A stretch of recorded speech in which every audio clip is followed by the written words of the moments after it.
네, 안녕하세요. 하이닥이 간다 아나운서 조아라입니다. 오늘은 푸른메드 의원의 김경호 원장이 나와 계십니다. 안녕하세요. 네, 안녕하세요. 네. 오늘 먼저 고혈압에 대해서 함께 이야기를 나눠보도록 하겠습니다. 고혈압에 대해서 정말 많은 이야기를 다른 선생님과도 좀 나눴는데요. 오늘 특별히 선생님과는 나이가 들면은 혈압이 오르는 이유를 좀 첫 번째로 말씀을 해주셨으면 좋겠습니다. 네. 나이가 들면은 모든 분들이 혈압이 이렇게 올라가나요? 그러니까 사실 나이가 들면은 심장이 더 약해지는데 오히려 혈압이 올라가는 게 참 의아하실 거예요. 네. 근데 이제 왜냐면 젊은 사람들 심장은 더 센데 나이 들면 심장은 약해지고. 네. 사실 그래서 혈압이 올라가는 원인을 심장 문제로 보지 않고 혈관 문제로 봅니다. 혈관 문제로요? 예. 네네네. 왜냐하면 혈관이 젊을 때는 심장이 아무리 튼튼하게 힘을 세게 써도 혈관이 쫙쫙 늘어나고 네. 탄력있게 받쳐주니까 혈압이 적당히 유지되는데 네. 그게 나이가 들면 그 혈관의 유연성이랑 탄력성이 점점 떨어지게 되거든요. 네. 그러다 보니까 같은 힘 아니면 오히려 약한 펌프를 해도 오히려 혈관은 그 압력을 더 못 견디는 거죠.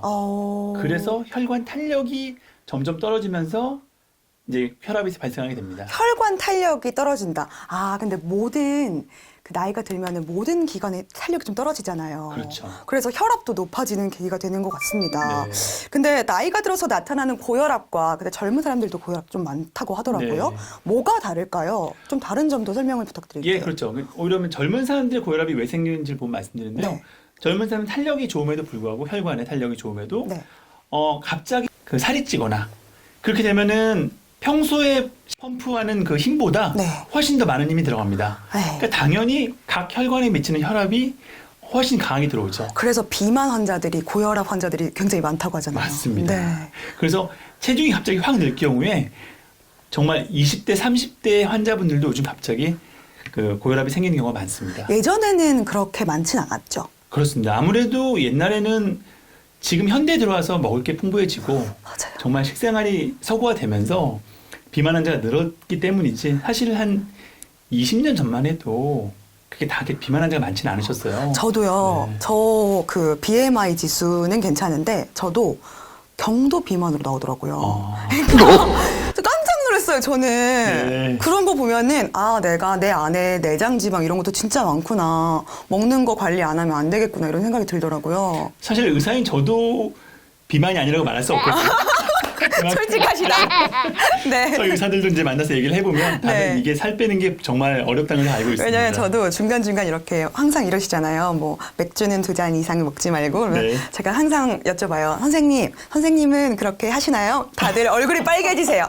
하려고 노력합니다. 네. 네네네. 정말 중이 제 머리 못 깎는 말이 있는데 정말 저희도 이제 환자분들한테 이제 뭐 술 끊어라 담배 끊어라 말씀하지만 실제로 그게 못 지키는 의사들도 많이 있습니다. 하지만 의사들이 그러면 안 되겠죠. 저희부터 이제 고쳐서 열심히 식생활 개선해야 되고 네, 생활 습관 개선해야 됩니다. 그렇죠. 어렵더라도 지키려고 하는 게 중요하죠. 다시 예.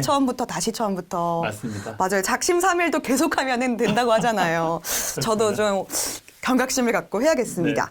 마지막 질문인데요. 네네. 중년 이후의 고혈압 관리는 또 다르게 관리를 해야 될지 궁금합니다. 나이가 들면서 탄력도 떨어지고 네. 중년 이후의 고혈압 관리는 특히 더 조심해야 될 것 같은데요. 어떤 걸 먼저 신경을 써야 될까요? 그러니까 결국은 이제 고혈압 예방하고 치료가 비슷한 맥락인데요. 그러니까 이제 아까 말씀드린 것처럼 중년 이후에는 혈관 자체가 탄력도 떨어지지만 거꾸로 말하면 또 조금만 비만이 되고 체중이 늘면은 혈압이 올라가기 쉽습니다. 네. 그러니까 표준 체중, 적정 체중을 유지하도록 하는 게 중요하고요. 네. 또 한 가지 중요한 거는 운동을 해서 우리가 심혈관을 계속 활성화시켜서 그걸 유지를 해야 되는데 우리가 운동을 하지 않게 되면은 혈관도 마찬가지로 같이 탄력이 빨리 떨어집니다. 그래서 중요한 게 두 가지가 아까 말씀드린 체중 유지, 체중 유지. 그리고 운동. 이게 운동. 굉장히 중요하죠. 그리고 이제 모든 분에게 해당되지 않지만 흡연, 네. 그리고 음주 그 두 가지는 상당히 고혈압 많이 유발시킵니다. 이것도 다 고혈압에 예. 연관이 많아요. 흡연 자체가 동맥경화를 일으키거든요. 네. 예, 그래서 동맥경화 여러 가지 원인이 있지만 흡연이 굉장히 강력한 요인입니다.